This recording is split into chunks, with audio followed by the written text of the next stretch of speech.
क्या ऐसा हो सकता है कि हमारे देश के जंगलों में बेतरतीब उगने वाली कोई साधारण सी झाड़ी मतलब एक ही समय में जानलेवा सांप के जहर को बेअसर कर दे और सालों पुराने गठिया या गाउट के असहनीय दर्द को भी जड़ से मिटा दे? पहली बार सुनने पर ना ये किसी पुरानी लोक कथा या गांव के मिथक जैसा लगता है। हाँ बिल्कुल, हम अक्सर ना ऐसी बातों को ये सोचकर खारिज कर देते हैं कि भला एक छोटा सा पौधा इतना शक्तिशाली कैसे हो सकता है। सही बात है, लेकिन आज की इस गहन चर्चा में हम किंवदंतियों से बाहर निकलकर सीधे विज्ञान और प्राचीन प्रमाणों की बात करने वाले हैं। आज हम एक ऐसे असली चमत्कार को डिकोड करेंगे जो अथर्ववेद के मंत्रों से लेकर आज की हाईटेक मॉलिक्यूलर लैब्स तक हर कसौटी पर खरा उतरा है। ये सफर सच में बहुत रोमांचक होने वाला है, क्योंकि जब हम किताबी ज्ञान और असल विज्ञान को जोड़ते हैं ना, तब असली तस्वीर सामने आती है। अक्सर हम जड़ी बूटियों के नाम तो रट लेते हैं, लेकिन ये नहीं समझते कि वे काम क्यों और कैसे करती हैं। आज हमारी कोशिश यही रहेगी कि हम इस पौधे के पीछे के उस सटीक विज्ञान को समझें, जिसने हजारों साल पहले हमारे प्राचीन ऋषियों को भी चौंका दिया था। बिल्कुल, और आज के आधुनिक वैज्ञानिकों को भी सोचने पर मजबूर कर रहा है। तो इसी गहराई में आज हमें उतरना है।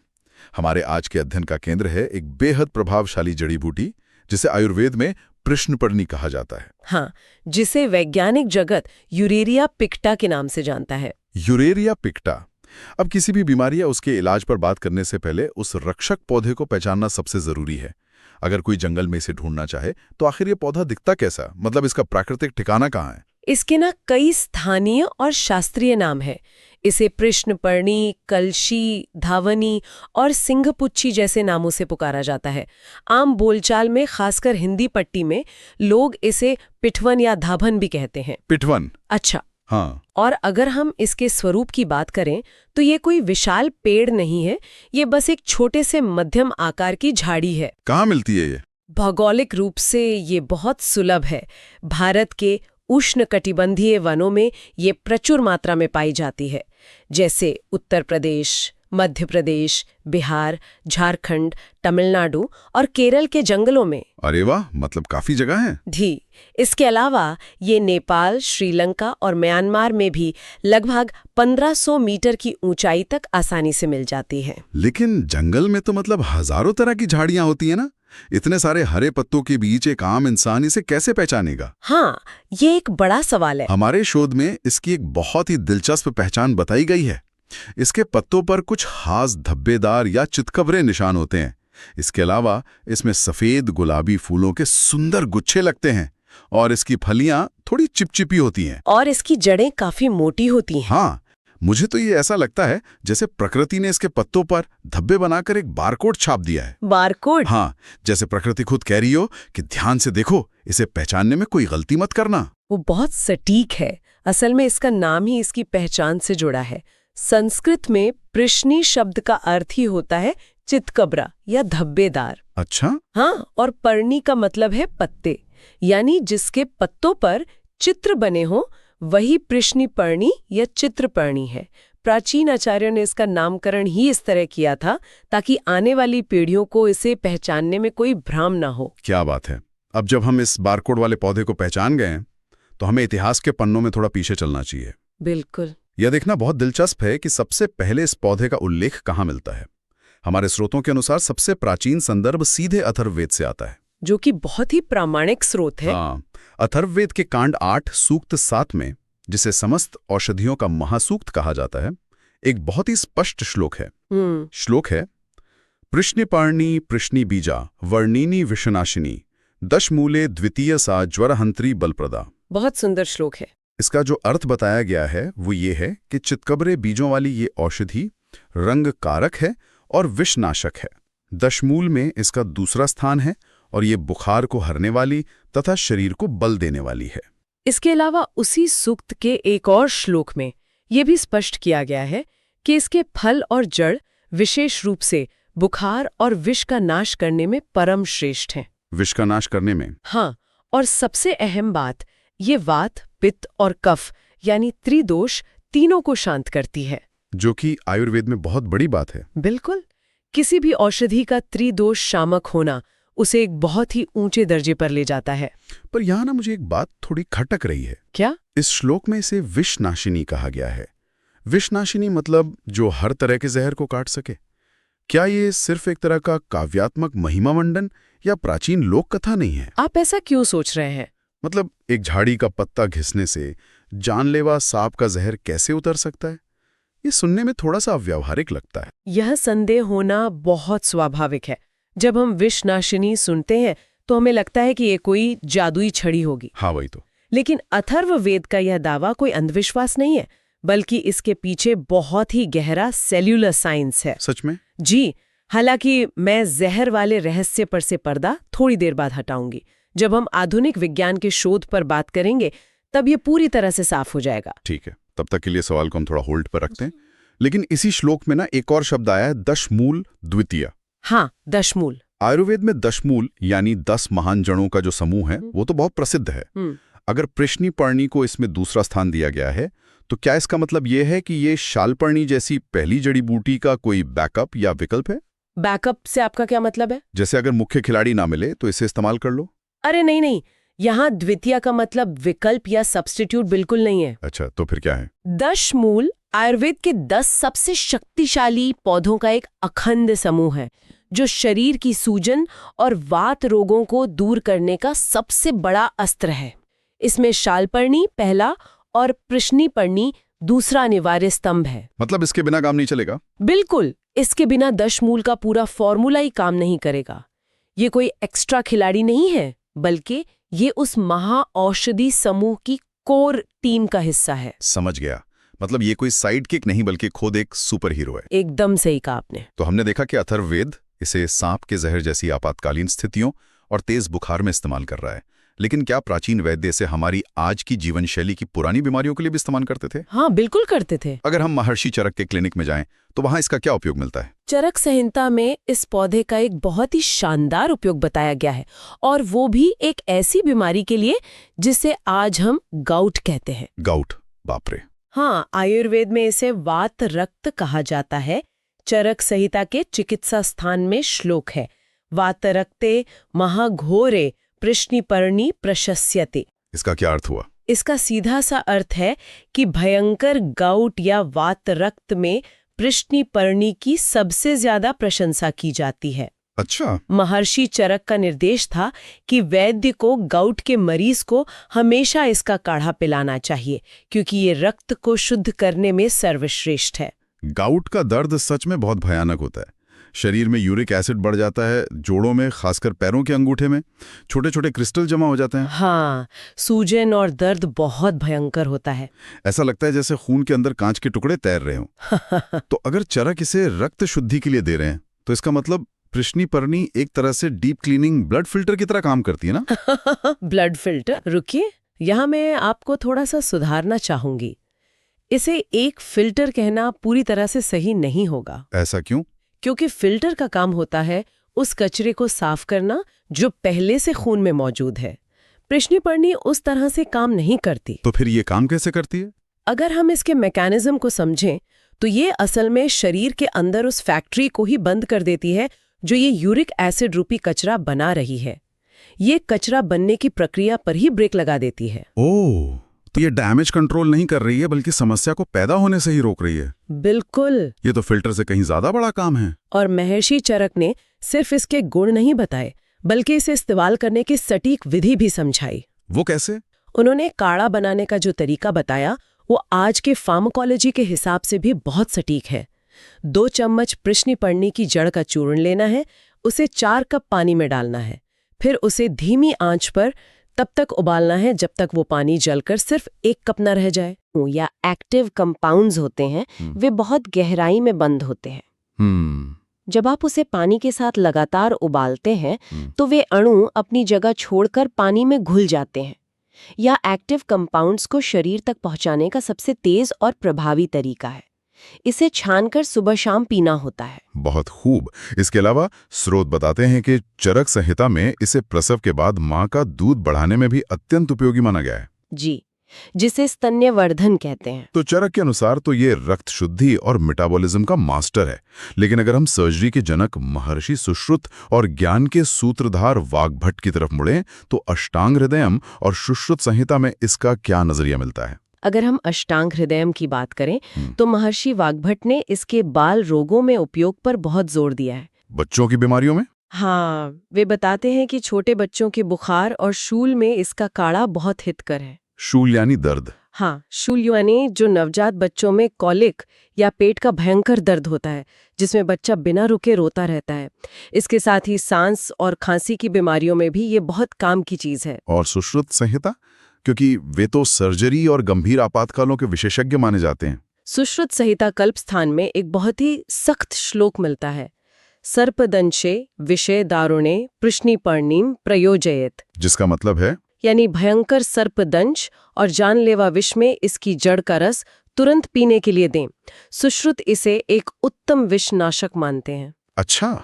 इसके अलावा उन्होंने पृश्निपर्णी घृत यानी इसे घी में पकाकर बनाए गए एक खास फॉर्मूले का वर्णन किया है। घी के साथ? हाँ, जो शरीर के अंदरूनी रक्तस्राव या इंटरनल ब्लीडिंग और मूत्र रोगों को रोकने में बहुत कारगर है। अगर हम एक पल रुककर सोचें तो एक ही पौधे का ये दायरा सच में चौंकाने वाला है ना? एक तरफ ये नवजात शिशु के पेट दर्द को शांत कर रहा है, दूसरी तरफ ये गाउट के असहनीय दर्द को रोक रहा है, और फिर एक जानलेवा सांप के काटने पर भी काम आ रहा है।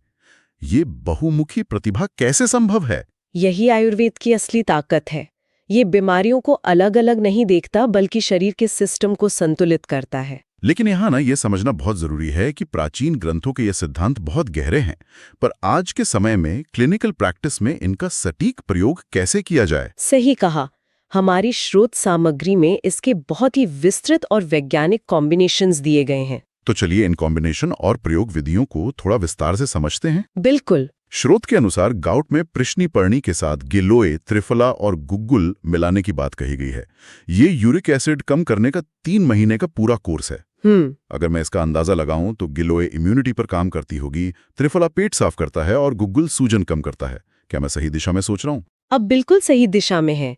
आयुर्वेद में जड़ी बूटियां एक टीम की तरह काम करती हैं। टीम की तरह? हाँ, पृश्निपर्णी यूरिक एसिड की फैक्ट्री बंद कर रही है, लेकिन जो यूरिक एसिड पहले से खून में है उसे त्रिफला शरीर से बाहर निकालता है। ओहो, क्या बात है। और गुग्गुल जोड़ों में आई सूजन को खत्म करता है, जबकि गिलोय शरीर की रोग प्रतिरोधक क्षमता को संभालती है। ये एक संपूर्ण और बहुआयामी हमला है। ये सच में एक शानदार टीम वर्क है। और बुखार में इसके क्या प्रयोग है? हमारे स्रोत बताते हैं कि अलग अलग बुखार में इसके अलग अलग साथी होते हैं। बिल्कुल। अगर वात के कारण बुखार है तो इसे दशमूल के काढ़े के साथ देते हैं। और अगर वायरल हो तो? अगर वायरल बुखार है तो पृश्निपर्णी को गिलोय और तुलसी के साथ दिया जाता है, क्योंकि तुलसी और गिलोय दोनों एंटीवायरल हैं। और अगर स्थिति टाइफाइड जैसी है तो इसे पिपली यानी छोटी पीपल के साथ मिलाकर देते हैं। पिपली एक कैटलिस्ट है जो दवा को शरीर के बहुत गहरे ऊतकों तक ढकेलने का काम करती है। ये तो ऐसा है जैसे आप बीमारी के हिसाब से अपने हथियारों को बदल रहे हो। बिल्कुल। और सांस या रेस्पिरेटरी समस्याओं में? अस्थमा के लिए इसे दशमूल और पिपली के साथ प्रयोग किया जाता है। सामान्य खांसी है तो इसे मुलेठी के साथ देते हैं। मुलेठी गले के लिए अच्छी होती है? हाँ, मुलेठी गले की खराश को शांत करती है, जबकि पृश्निपर्णी संक्रमण पर वार करती है। महिलाओं के लिए भी इसके विशेष उपयोग बताए गए हैं, खासकर प्रसव के बाद। हाँ, प्रसव के बाद माँ का दूध बढ़ाने के लिए दशमूल के साथ शतावरी या मेथी का प्रयोग किया जाता है। अच्छा। इसके अलावा सूजन, जिसे हम एडिमा कहते हैं, और किडनी की समस्याओं के लिए इसे पुनर्नवा के साथ दिया जाता है। और अगर मूत्र रोग या यूटीआई है तो यह गोखरू और चंदन के साथ मिलकर शरीर को ठंडक पहुंचाने का काम करती है। मतलब ये पौधा असल में एक पूरा मेडिकल टूल किट है? बिल्कुल है। अगर खून की खराबी हो तो इसे मंजीट या नीम के साथ ब्लड प्यूरिफायर के रूप में इस्तेमाल किया जाता है। लेकिन इन सब प्रयोगों के बीच उस सर्पदंश वाले दावे का क्या? हाँ, वो बहुत जरूरी है। स्रोत कहते हैं कि जड़ का ताजा रस तुरंत पिलाएं। क्या ये इतना आसान है? यहाँ ना एक बहुत बड़ी चेतावनी देना अत्यंत आवश्यक है। क्या चेतावनी? जब ग्रंथों में जड़ का ताजा रस पिलाने को कहा गया है तो ये प्रथम उपचार या फर्स्ट एड के रूप में है। ये जहर को तेजी से फैलने से रोकने में कारगर है। लेकिन इसका मतलब ये बिल्कुल नहीं है कि आप रस पिलाकर मरीज को घर पर लेटा दें। ऐसे मामलों में तुरंत अस्पताल पहुंचना और एंटीवेनम इंजेक्शन लेना सबसे जरूरी है। ये बहुत ही महत्वपूर्ण स्पष्टीकरण है। और कोई सावधानी जो हमें ध्यान रखनी चाहिए? दूसरी सावधानी गर्भावस्था को लेकर है। गर्भावस्था के दौरान बिना किसी योग्य वैद्य की निगरानी के इसका अत्यधिक सेवन नहीं करना चाहिए।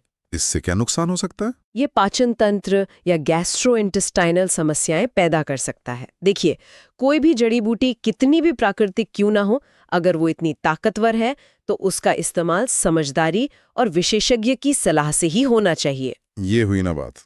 अब हम इस चर्चा के उस हिस्से में पहुंच गए हैं जिसका मैं शुरुआत से इंतजार कर रहा था। आधुनिक विज्ञान वाले हिस्से का। हाँ, आपने कहा था कि अथर्ववेद का वो विनाशनी वाला दावा कोई जादू नहीं बल्कि विज्ञान है। बिल्कुल। तो क्या आज की हमारी आधुनिक प्रयोगशालाएं जो केमिकल एनालिसिस और मॉलिक्यूलर बायोलॉजी पर चलती हैं, इन हजारों साल पुराने दावों को सच मानती हैं? आधुनिक विज्ञान के जो शोध सामने आए हैं वे न सिर्फ इन दावों की पुष्टि करते हैं बल्कि आपको हैरान कर देंगे। अच्छा। जिन चीजों को हमारे ऋषियों ने श्लोकों में पिरोया था, आज के माइक्रोस्कोप्स उसी चीज को सेल्यूलर लेवल पर साबित कर रहे हैं। अरे वाह। सबसे पहले उसी सांप के जहर वाले रहस्य की बात करते हैं। देखिए, सांप के जहर में एक बहुत ही खतरनाक एंजाइम होता है जिसे फॉस्फोलिपेज A2 कहते हैं। फॉस्फोलिपेज A2। अगर हम इसे बहुत ही आसान बोलचाल की भाषा में समझें तो ये एंजाइम असल में शरीर के अंदर जाकर करता क्या है? आप ना इस फॉस्फोलिपेज A2 एंजाइम को सांप के जहर की डेमोलिशन क्रू या तोड़ने वाली टीम समझ लीजिए। जोड़ने वाली टीम। हाँ, जैसे ही जहर खून में जाता है, ये एंजाइम हमारे शरीर की कोशिकाओं की बाहरी दीवार को तोड़ना शुरू कर देता है। बाप रे। दीवार टूटने से कोशिकाएं नष्ट होती हैं और जहर पूरे शरीर में तेजी से फैलने लगता है। तो हमारी प्रश्निपर्णी इस डिमोलिशन क्रू के साथ क्या करती है? आधुनिक शोध से ये साबित हुआ है कि प्रश्निपर्णी सीधे तौर पर इस फॉस्फोलिपेज A2 एंजाइम को पूरी तरह से बाधित कर देती है, इसे ब्लॉक कर देती है। ब्लॉक कर देती है? हाँ, अगर उसी उदाहरण से कहूं तो ये उस तोड़ने वाली टीम से उनके सारे बुलडोजर और हथौड़े छीन लेती है। अरे गजब। जिससे जहर आगे फैल ही नहीं पाता। ये तो सच में अविश्वसनीय है। मतलब हजारों साल पहले जब कोई लैब या आधुनिक उपकरण नहीं थे तब अथर्ववेद ने इसे विनाशी नहीं कहा था। बिल्कुल। और आज माइक्रोस्कोप के नीचे हम अपनी आंखों से देख रहे हैं कि ये सचमुच सांप के जहर के मुख्य हथियार को ही निष्क्रिय कर रहा है। हाँ, ये कोई तुक्का नहीं हो सकता। बिल्कुल नहीं। और गाउट के बारे में आधुनिक विज्ञान क्या कहता है? आपने कहा था कि ये यूरिक एसिड की फैक्ट्री बंद कर देता है। जी, विज्ञान ने इस पौधे के अंदर एक बहुत ही खास फ्लेवोनॉइड खोजा है जिसे वैज्ञानिकों ने इसी के नाम पर प्रिश्नीपार्नोसाइड नाम दिया है। प्रिश्नीपार्नोसाइड? हाँ, ये मॉलिक्यूल 2 काम करता है। पहला, ये शरीर में COX-2 को रोकता है जिससे जोड़ों की भयानक सूजन और दर्द कम होता है। और दूसरा सबसे बड़ा काम, ये ज़ैंथिन ऑक्सीडेज नाम के एंजाइम को ब्लॉक करता है। Xanthine oxidase? क्या यही वो फैक्ट्री है जो यूरिक एसिड बनाती है? एकदम सही पहचाना आपने। जब आज के समय में किसी को गाउट होता है तो आधुनिक चिकित्सा में डॉक्टर अक्सर एलोप्यूरिनॉल नाम की एक सिंथेटिक दवा देते हैं। हाँ, एलोप्यूरिनॉल काफी आम है। आपको जानकर हैरानी होगी कि वो दवा भी बिल्कुल इसी ज़ैंथिन ऑक्सीडेज एंजाइम को रोकती है। प्रश्निपर्णी का ये मॉलिक्यूल वही काम कर रहा है जो एलोप्यूरिनॉल करती है, लेकिन पूरी तरह से प्राकृतिक रूप में। मेरे पास शब्द नहीं है ना कमाल? महर्षि चरक ने हजारों साल पहले मॉलिक्यूलर केमिस्ट्री के बिना ही इसके प्रभाव को समझ लिया था और इसे गाउट की सर्वश्रेष्ठ औषधि घोषित कर दिया था। यही बात एक वैज्ञानिक के तौर पर मुझे सबसे ज्यादा रोमांचित करती है। उन्होंने प्रभाव देखा, पैटर्न समझा और सही बीमारी के साथ सही पौधे को जोड़ दिया। अद्भुत। इसके अलावा आधुनिक शोध में विज्ञान ने इसमें यूरेनेराइन नामक एक एल्कोलॉइड भी खोजा है। यह एल्कोलॉइड प्लाज्मोडियम के खिलाफ काम करता है जो मलेरिया का कारण बनता है। मतलब ये मलेरिया में भी कारगर है? हाँ, और ये हमारी इम्यूनिटी को भी बढ़ाता है। और हमने शुरुआत में एक चरक संहिता के हवाले से प्रसव के बाद माँ का दूध बढ़ाने की बात की थी। क्या उस पे भी कोई रिसर्च है? जी हाँ, आधुनिक शोध इस बात की पूरी तरह से पुष्टि करते हैं। प्रश्निपर्णी शरीर में जाकर प्रोलैक्टिन हार्मोन को उत्तेजित करती है जिससे प्राकृतिक रूप से दूध का उत्पादन बढ़ता है। वाओ। इसके साथ ही यह लिवर को सुरक्षा देने का काम करती है जिसे हम मेडिकल भाषा में हेपाटोप्रोटेक्टिव कहते हैं, और खून में बढ़े हुए ग्लूकोज को कम करके एंटी डायबिटिक प्रभाव भी दिखाती है। तो अगर हम आज की इस पूरी गहन चर्चा को समेटें तो निष्कर्ष बहुत ही साफ है। प्रश्निपर्णी महज कोई घास फूस या जंगली झाड़ी नहीं है जिसे हम राह चलते नजरअंदाज कर दें। बिल्कुल नहीं। ये अथर्ववेद की वो प्रमाणित विनाशिनी है जो सांप के जहर के एंजाइम को ब्लॉक करती है। ये महर्षि चरक की गाउट स्पेशलिस्ट है जो यूरिक एसिड की फैक्ट्री बंद करती है। हार और ये सर्जरी के जनक सुश्रुत का प्रथम उपचार है। और आज के आधुनिक विज्ञान द्वारा प्रमाणित एक चमत्कारिक रासायनिक भंडार है। छोटी बड़ी बीमारी के लिए तुरंत कृत्रिम रसायनों और सिंथेटिक दवाओं की तरफ भागते हैं। ऐसे में ये जानना बहुत सुखद और जरूरी है कि हमारे आसपास की प्रकृति में ही हमारी सबसे जटिल बीमारियों के समाधान बहुत खामोशी से उग रहे हैं। ये ज्ञान हमें सिर्फ सूचना नहीं देता, बल्कि वापस हमारी जड़ों से जोड़ता है। बहुत खूब।